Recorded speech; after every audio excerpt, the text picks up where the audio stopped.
I'm sure. Yeah. Okay. You know, in my diaconate, I'm sorry. Yeah, no, that's okay. No, we're supposed to. Okay, well, I think we're on. Good evening, everyone, and welcome to Caregivers on Demand, How we doing? our COD. And we've got some real special guests this evening. My name is Virginia Valenzuela, and I'll be kind of trying to moderate if they'll let me. I don't know if these deacons will let me, but we'll try. You will be a caregiver. You're currently one, or you will need a caregiver at some point in your life. That's for all of us. And I'm just so excited and happy to have our two deacons here, wonderful deacons. Now, no introduction. You've seen them at Mass. You've seen them on Saturdays with the Hour of Mercy, or on Monday nights with the prayer group. Let me just remind you that before I ask the deacons to chime in, as we all know, that caregiving can be very, very difficult. Whether you are a full-time caregiver, whoever, it's still very difficult. So we want to make sure that we are of support to you as a caregiver. And we sometimes think that caregiving is done primarily by women. And I did look it up, and I looked at the Family Caregiver Alliance website, and that the majority of caregivers are women, about 75% are women, but more and more men are taking on that role. I know my brother was my mother's caregiver for the last 15 years of her life, and he did a fabulous job. But what I'm going to ask is ask each of our deacons to share a little bit about their own experiences of caregiving, whether it's professionally. I know our deacon Augie is a hospice chaplain, or has been. What are the challenges? And also, but we'll start with Deacon Augie, and then we'll switch over to Deacon Carl. So. Okay, well, first of all, I'm just going to mention, my experiences with my parents, because my father died at 62, and he died in February, at the beginning of February, and at the time, I don't remember that we were aware of that there was hospice. At least I didn't hear about it. Nobody told me about it. And so most of the time was spent at the hospital. If we took him home, we probably would have had to bring him right back to the hospital. So for the most part, he was there at the hospital. My mom was a different situation. I had to take care of, and I'm not saying since I have multiple siblings, they took turns. We set up a schedule to take turns at her home, keep an eye on her. But it was still difficult, because no matter what, there's different requirements to take care of her, to change her, to feed her, to make sure she's clean, bathed, all these other things that sometimes we as men are kind of like don't want to do. I know I've had to do that on occasion, because I would get a provider, one by the city, and then to fill up the remainder of the time, I had to hire myself some providers. And that was another trip, because I didn't always our groceries, which has happened. So I would have to be checking up on this. And then there were requirements for the caregivers that I didn't expect. I didn't think that I was going to have to take care of the caregiver. I was having to take her to the hospital on emergencies every month. And finally her doctor told me, you know what, you're going to have to put her in a nursing home. And I didn't want to do that, but I had to do it, because it was just see these 3 particular nursing homes. I do rounds in them, so I can see your mom there when I go there and do my rounds. Right. So I said, great. And then I found one that was 5 minutes away from where I work. with the staff at the nursing home, if they know that you're coming on a regular basis and checking on her, making sure she's changed and bathed and fed, and I don't want to take an adversarial role with them, but for them to feel like we're a team together. Mm-hmm. Yeah. So occasionally I would get like donuts for the staff, provide them with. It was only there for about a year. And they often talk about caregiving, versus taking home. You've got to have somebody there to help you or whatever. And if you've got them in a facility, it's still a matter of making sure that they've gotten. So the anxiety and all the difficulties. Still, you're still worried about them. You're still stressful. It's still very, very stressful. So, Yeah. so I mean, we still did it fine, and she was happy. She was taken care of, and we were not far away. My sister's house was also about 5-10 minutes That's away. good. So it turned out to be well. And I was there when she died, and I was there with chaplain to be with people who were at that stage Sure. getting ready to die too. Sure. And difficulties, Yes. whether you have siblings or whether you don't.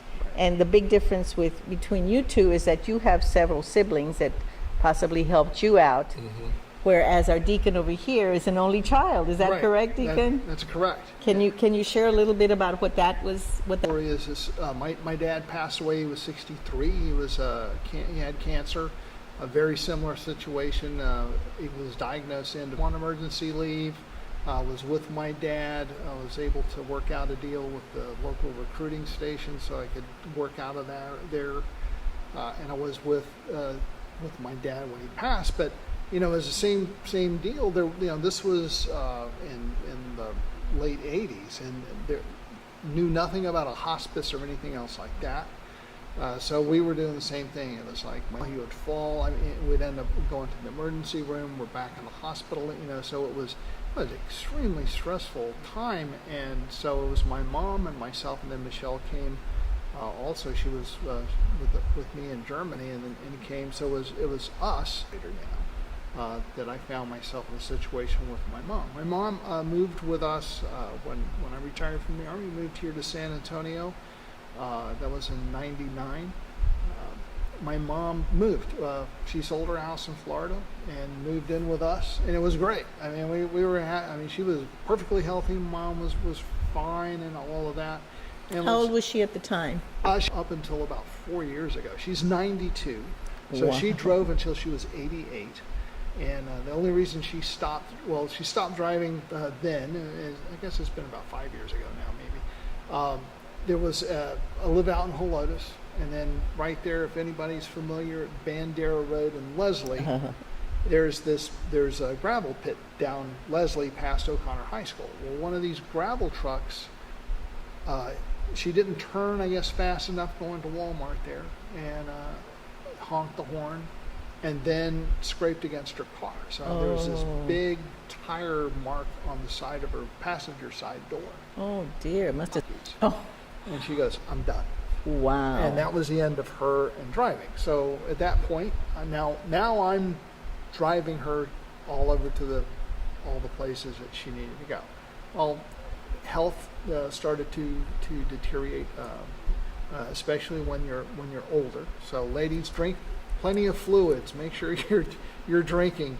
And so she ended up with several UTIs. So there was many times going to the emergency room with her. So I'm taking her because Michelle is at home with Jen, and Jen's growing up, and all of that kind of craziness. And you're right, I have no siblings, so it's just me to do all of this stuff. So one of the things I wanted to talk about, you have what I called a go bag, and my go bag had a couple of things in there that were important, especially if you go to emergency room and you're in there for extended hours. You need to have some certain things. So for my mom, I had a change of clothes, change of underwear, another pair of shoes, things like that. So I had a change of clothes for her. I also had something for her to read. And then I had her, so sometimes you get in there, you get stabilized, but it is forever before they make a decision to admit you or discharge you or whatever. The other thing that's important, and I think this is something that Michelle talked about when she was here, was making sure about your documentation. Physicians, I had a copy of her insurance cards and an identification card, all of that kind of paperwork, all in a bag, so I knew that when we had an emergency, I'd grab her in a bag. It kind of, I got a little training of that when Michelle was pregnant. I had her go nuts. It's because you make sure that you're prepared for these kind of things, because you never know. I mean, these things happen. They just bang. They just happen. My mom then suffered a couple of rather catastrophic falls. She fell and broke a hip, but being a good German, she survived that. And passed with flying colors, was walking within about 2 later. She calls it her Cadillac, after she couldn't drive anymore. It was her Cadillac. But then a year later, she fell and broke 3 of her ribs, very close to the spine. That was a very kind of touch-and-go thing. And then it was the same decision of what to do at that point. And it's a hard it's a hard decision that you have to make, especially when you're by yourself. You don't have siblings to bounce things off of. So if when you're an only kid, it's all on you. You have to make all the decisions about everything, which can be good and bad. That's true. There's a two-edge. Right. Yeah. Right. And then that causes other stressful things. Well, that's one of the biggest issues sometimes in caregiving when there are more siblings, because they're not going to agree for the most part, and the one that's here is the one doing the daily things, seeing them, making sure that everything is done right, and then saying, mom isn't doing well, and so then the person who lives out of town and hasn't seen them for 6 months or a year comes in, and all of a sudden, not anything wrong with her. She looks great. I don't see what you're complaining about. But those are the things that often happen. Sure. with caregiving when you've got siblings more than one. So in a way, being the only one, as difficult as it is. So for that part, I am grateful, because I make all the decisions, and I rarely find myself standing in front of the mirror arguing with myself about the decision I made. So it's pretty much that is what that is. And so my mom, of course, it's right down the street from the parish. It is between, it's a perfect equal distance between where I work at Fort Sam and the house in Hello. So, prior to COVID, I could see her every day, and I did. I'd stop by, making sure everything was okay, and talking with the staff and making sure everything was going well. And you're right, establishing a rapport toward that rapport is there, so they understand what your expectations are. And it's just as important that you understand the expectations of the staff. Sure. And as far as what's going on with your loved one, because if you have a bad communication, then something can get missed or whatever, and then now we're you want to avoid that, because it's bad enough. Now with COVID, this has been now added a whole new level of insanity to the mix. I've been able to see, I was there, that had to be pre-screened and your temperature taken and all that kind of stuff.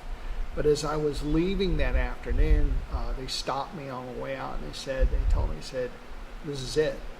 You're not going to be allowed back in the facility until this thing passes, and we don't know how long it's going to. To be honest, I thought maybe a month, 6 weeks, and that should be about, we'd figure out what we're doing. Blessed and fortunate, I'm able to talk to her on the phone twice a day. So I call her in the morning, every morning, make sure she's up and everything's going fine. And then I call her and wish her a good night, and hope she has pleasant dreams, and tell her good night, and that's kind of that. We've been able to have a couple of window visits when they started allowing that, which was kind of difficult, but your hearing aids and all that, Sure. So that was kind of an issue. And But then we got to graduate to outdoor. Out last night, I got the email last night that we'll be allowed to have visits now inside the facility. But these people, myself, and it'll be my daughter, essential caregivers. So your essential caregivers there'll only be two. The way everything is reading, you have to be tested every 14 days for COVID, and you have to procure an N95 mask. So I'm finding out that's easier said than done. And then there's some training that you'll have to do with in this case with Morningside to be able to do that visit inside. So it'll be an inside visit, and then they have evolutions of that. So the first visit will be inside in a family room. There won't the distance thing has gone away as long as we both have masks. Last week I've been talking to her. She goes, "I really need help because guess what? It's getting colder." Oh. So now all of her summer stuff is packed up in boxes that I packed up in March and put them in the top of her closet that she can't get to. And so I was going to help her swap all that stuff out. Well, here we are, and it's getting colder, and all she had to into her room and swap everything back out, and here we are. So it's crazy. But it's moving along. It's moving along in the right direction. I mean, it's well and truly in the right direction. But it is, the big thing that gets me through all of this, of course, is a pretty solid prayer life. Is trying to negotiate all of these hurdles and all these stresses and have no kind of prayer life involved at all. I mean, it would be. But that's what grounds you. Otherwise. Yeah. I mean, I can see how people, and Oh, yes. I think that, before we go any further, if you have any comments or questions or anything, please make sure that you write them in and Marcus, who will share them with us, and we'll try to respond to them if you have prayer life without being able to make that part of this caregiving journey. Mm-hmm. That I know what it was like helping my mother bathe, although she didn't even want me in the room. She, all those kind of intimate things that I can't imagine, me working, what it's like for a male to have to deal with some of those things that, I remember a friend of mine who was taking care of her elderly father, and she said, I had to go in there and scrub him down and help him and do this. Yeah. My mom was the one who taught me, don't be squeamish. Just, you have to do this. Just do it. And she was the one that would pull out the splinters or take out, the gun. Do it. Mm-hmm. So when the situation comes to me and then I have to do it, then I have to do it because there's nobody else at that particular point, at that particular time.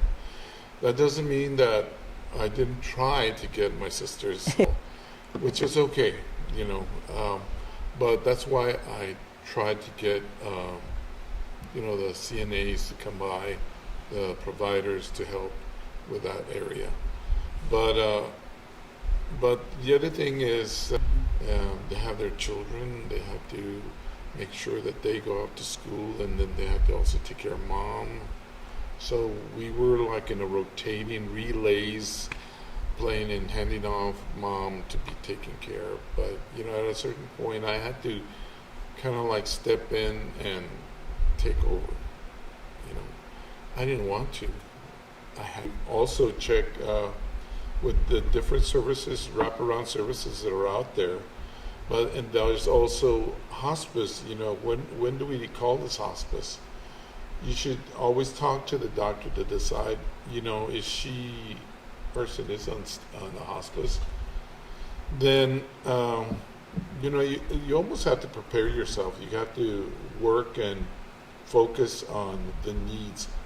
Their well-being is what's more important than my feeling of sometimes we have people that want to run away from the responsibilities, but God gave Because, you have a spouse a spouse, yes, absolutely. So, and prayer life is definitely needed. We have to pray all of the time for their well-being and for our well-being. Yes. And we have to encourage them as well when they're going through this tough time. During the COVID, a lot of people have died because they haven't seen their families. They've been alone. Some of our priests have been barred from the nursing homes because they're the small homes where they can take care of maybe 5 or 6 people. They don't let me in. So, and they miss it as well. They miss the conversations. We need that. That's the way we're built. That's the books as well, So all of that is part of it, but it's difficult. It's not easy. Either as long as you commit to it, as long as everybody is on the same page, you're going to be able to do it. With God's help, He's going to help you do it. So, Deacon, you brought up hospice, and I know, hospice, and he said, "Oh, no, we don't want that. We don't want that." There was misunderstanding of what hospice is, and could you explain just a little bit about what it means today? What is the majority of the people in the hospice don't have to pay a cent because it's the government paying. And what they do, and I've heard a lot of misunderstanding or real funny story. Not true. And I tell people, if that were true, I wouldn't be in this, because that's not uncomfortable or in pain. That's the idea, to be comfortable. But they have to be diagnosed by the doctor that they have to have like 6 months. They have a terminal illness they may last 6 months.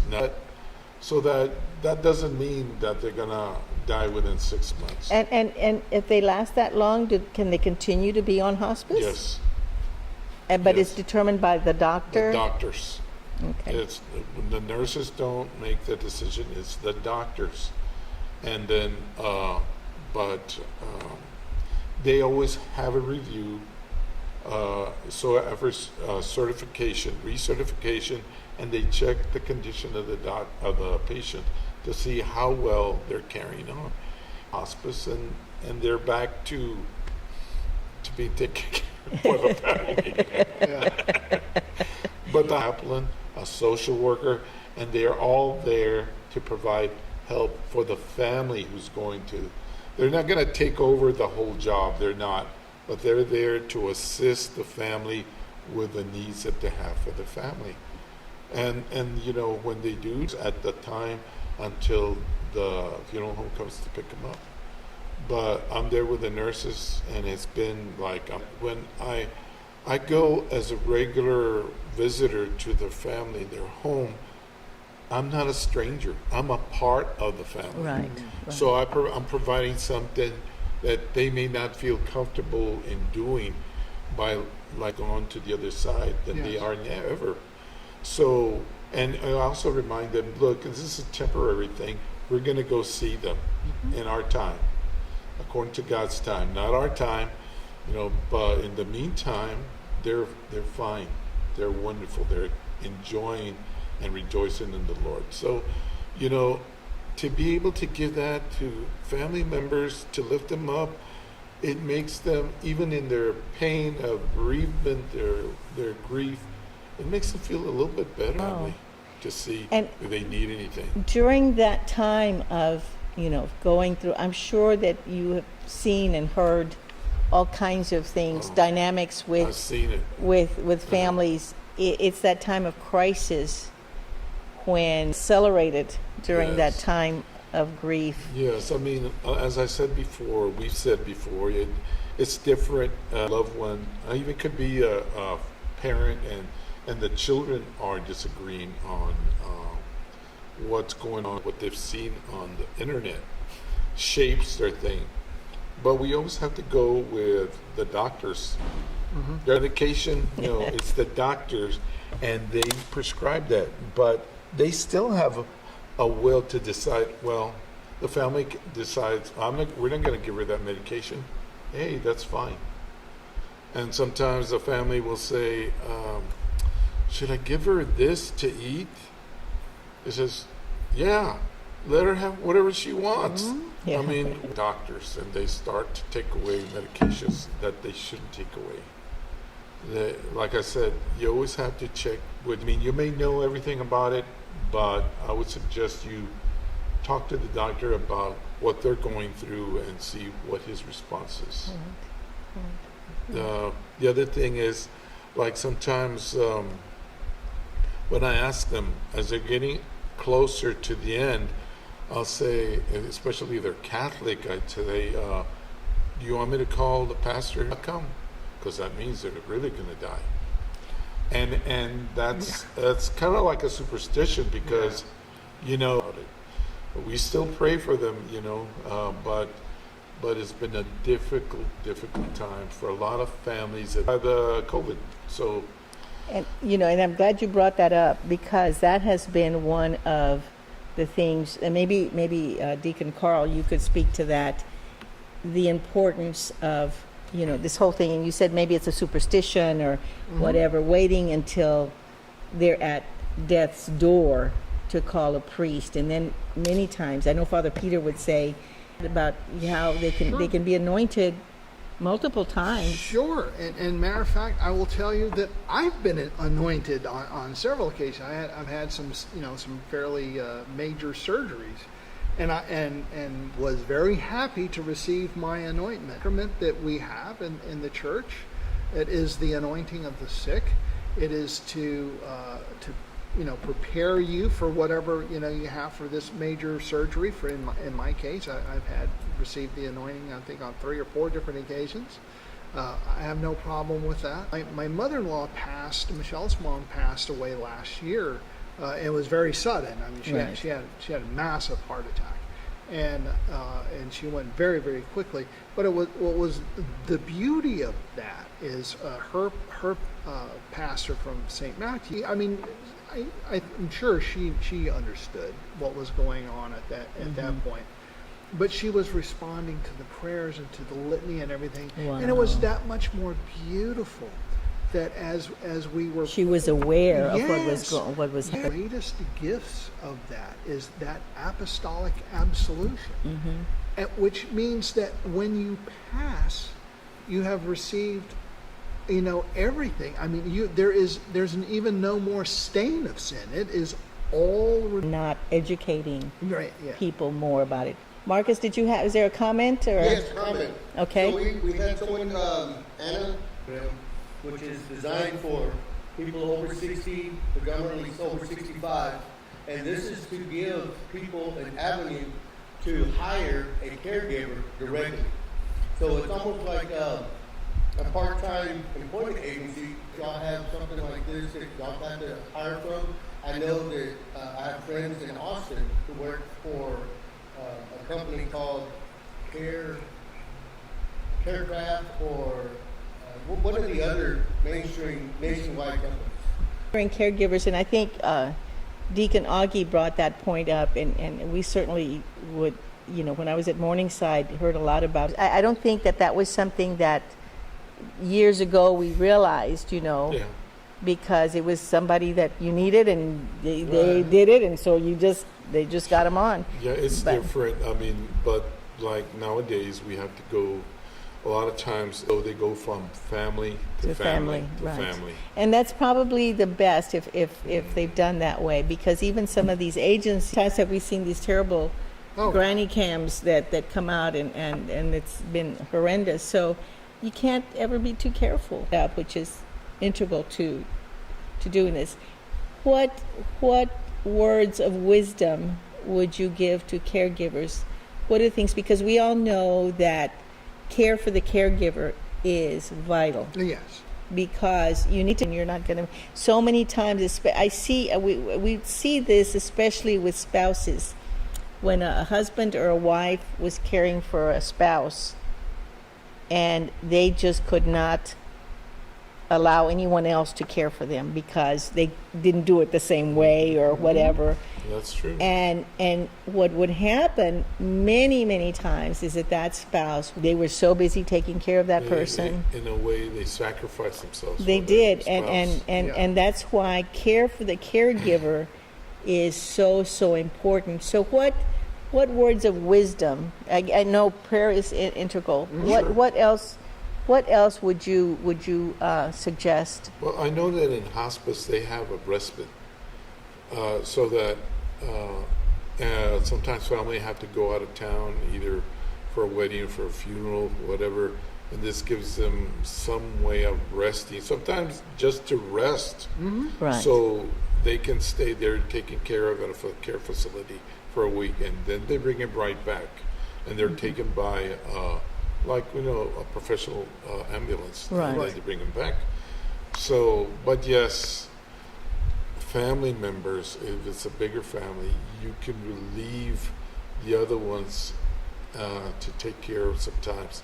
Sometimes when it's just a single person, it's difficult, and they feel like guilty. You feel guilty. Oh, different things. so yeah, I mean, and you do. I mean, it's like I had to at one point. I just this after I got mom settled in to Morningside and everything that was going on, I had to get away, and that much. I mean, I knew that.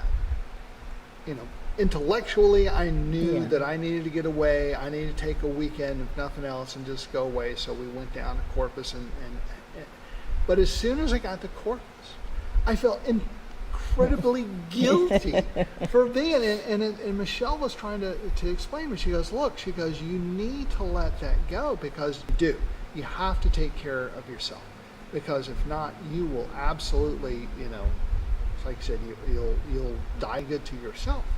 I mean, you have to take care of yourself. So not only a prayer life, but it is a cliche. Go move. One of the best stress relievers there is go do something. Wherever it is, go. If you know what I mean. Yeah. So it's one of those. But it's some time in the morning as the sun's coming up. I get all that stuff put away and cleaned up and take Right. to see her daily like I have in the past. And so there's some guilt complex built into that. It's like when you go to receive the sacrament of reconciliation. You go, you make your penance, you got absolution, you go make your penance and all that stuff. But the hardest thing to do, you've received those beautiful words of absolution, but you got to go forgive yourself. And the same way, you have to allow yourself. You can't guilt yourself because you don't have the facility to take care of your loved one. I mean, it's hard. And having that conversation again, I agree with you. When the doctor comes to you, and in my case, the doctor looked at me and he did this. He goes, "Please, you have to give your mother a chance," and she needed that assisted living. And when the doctor is kind of pleading with you, then perhaps you need to listen. And looking at the caregiver, Right. because they've done everything they can for that person that they're caring for, but I think women innate have a guilt, because as women, especially because we're supposed to agree with me, but as much as for women, because for so long women have been doing this. And I think in a nursing home was like, oh How my could you? gosh, Oh yeah. how could you? You might as well. I owe my mother everything because I was a 12-pound breech baby. So, I owe my mom everything. So that, the very good with that. Yeah. They can lay it on. She goes, "Remember, I got it. But yeah, those kind of things that, and it is. I mean, I think families Germans have are very stereotyped. I will tell you that we're all, especially I've seen some great rows with German families that will match any Hispanic family I've ever dealt with. Trust I me, believe it. it is. Yeah, it gets quite animated. Speaking But- of guilt, though, I mean, when a lot of them are feeling guilty, and I have to tell them, look, listen, if they were here right now, they would tell you, don't feel guilty. You did a great job. You've done a great job. So that's what she would tell you. So stop feeling guilty. Yes, we can miss her and we can grieve, and that's natural, and we should. And don't tell anybody how long to grieve either. Let them go There's at never their pace. there's no, Everybody's different. absolutely. But that was some of the things like guilt, family, their guilt, taking some respite, Yeah. and after they die, feeling guilt because they feel like I could have done this, but you know what? I know it's all good intentions, but they did good, and I tell them and I try to reassure them that they did a good job. You do the best you can in the Yeah. situation that you find yourself. with the information I and don't want to add any more stuff onto them than they should, because really they did everything. I can see when a person is being taken care of, and I see it there, who hasn't been taken care of very well, or who has been by themselves for a long time. I can see there, and they actually live longer. It's just that connection, that touch, so situations, circumstances are Exactly. different for everybody. Every situation Absolutely. is So different. I'm not gonna say you're bad, but no, you did the best you can, and praise God, they're fine. They're on the other side with the Lord. that's So, right. When that's right. we do vigils, going that next step on from this, when we're doing our vigils, I love that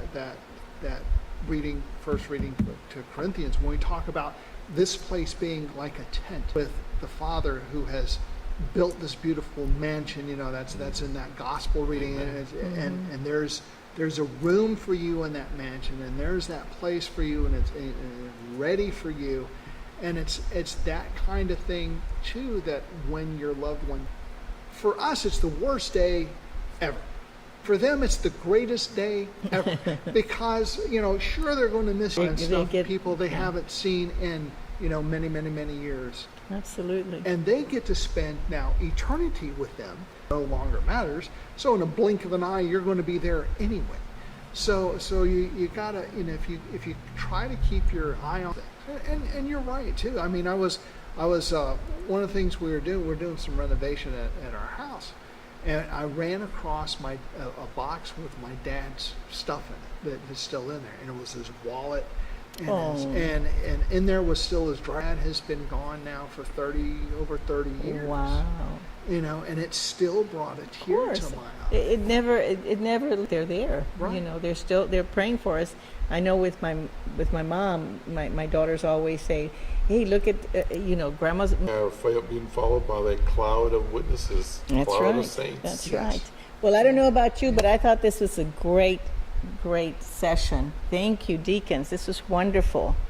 I just want to remind you that we do this session every other Thursday, so we won't be here next Thursday. But the following, which is October the 22nd, we're going to have a married couple, Eloy and Diana Zapata, who are longtime parishioners. Diana's a nurse. I know that Rosie was certainly instrumental in helping you care for your mom as a hospice nurse. So she brings a whole different perspective to this. So I'm excited to have them both here yeah, with that's us. gonna be And I awesome. want to invite audiences and your thoughts. Please just contact us, email us, call us, and we'll be happy to arrange a time for you to come. And we want to hear from other caregivers, because that's how we support one another, knowing that you're not alone in this. None of us are. We're here to help. We're here to bring you resources. And so with that, I'm going to ask Deacon Augie, was it Augie or Deacon Carl? Carl, you can do it. Okay. Okay. I To will. close us in prayer. I'll be happy to. So, in the name of the Father, Son, Holy Spirit, amen. Heavenly Father, we give you thanks for this evening as we were able to gather together and talk about the things that were in our hearts and every day in this beautiful journey of life that they're leading with the person that they're caring for. We ask that you give them the grace to them for that person that they are caring for. And in all these beautiful and great and wondrous, may God bless and keep you in your journey, and may God bless you, Father, Son, and Holy